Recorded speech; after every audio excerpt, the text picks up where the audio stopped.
கிறிஸ்துவுக்குள் பிரியமானவர்களே, ஆண்டவராகிய இயேசு கிறிஸ்துவின் நாமத்திலே அன்பின் நல்வாழ்த்துக்கள்.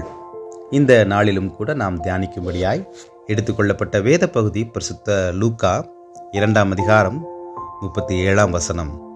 இரவும் பகலும் ஆராதனை. கர்த்தருடைய ஆலயத்திலே நான் தங்கியிருப்பதையே நாடுவேன் என்கிற வேத வசனத்தின்படியாக கடவுளுடைய ஆலயத்திலேயே 84 வருடங்களாக இரவும் பகலும் உபவாசித்து ஆண்டவருக்கு ஆராதனை செய்து கொண்டிருந்தாள் இந்த வேத பகுதியிலே காண்கிற அன்னாள் என்கிற ஒரு தாய். ஏரோதுவினால் கட்டப்பட்ட இவ்வளவு பெரிய தேவாலயத்தில் அநேகர் தங்கியிருக்கையில் தீர்க்கதரிசியாகிய அன்னாளும் கூட தங்கியிருந்தார்.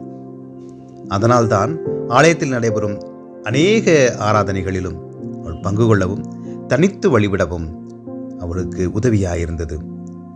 கடவுளுடைய பிரசன்னமும் வார்த்தைகளும் தன்னுடன் எப்பொழுதும் இருந்து கொள்ளும்படியாக இரவும் பகலும் ஜெபித்து உபவாசித்துக் கொண்டிருந்தாள்.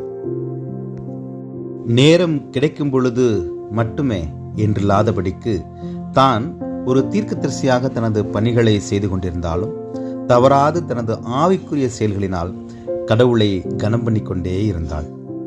மேலும் ஆலயத்திற்கு வந்த அநேக மக்களுக்கு ஆண்டவருடைய வார்த்தைகளை சொல்லி அவர்களோடு இணைந்திருக்கும்படியான பணிவிடையும் கூட அன்னாள் செய்து கொண்டிருந்தாள். எனக்கு பிரியமானவர்களே, ஆதி திருச்சபையாரும் கூட அப்படியே ஊழியங்களை செய்து ஊழியர்களை உருவாக்கி கொண்டிருந்தார்கள். தன்னுடைய வாழ்நாள் முழுவதும் இதே பணிகளை செய்த அன்னாளின் வாழ்க்கை நம்முடைய அனுதின வாழ்க்கையிலும் கூட ஒரு ஆலோசனைகளை கொடுக்கின்றது.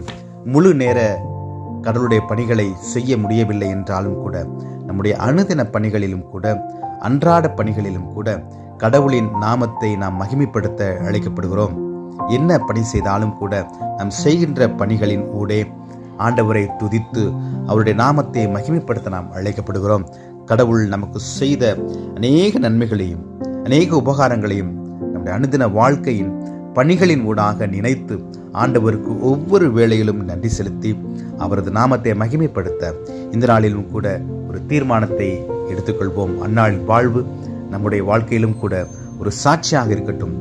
தேவன் தாமே அவருடைய நாமத்தை மகிமைப்படுத்த அதன் வழியாக இன்னும் கிருபைகளையும் நன்மைகளையும் ஆசீர்வாதங்களையும் ஆண்டவருடைய கரத்திலிருந்து அதிகமாய் சுதந்திரித்துக் கொள்ள இந்த நாளிலே கிருபை செய்வாராக.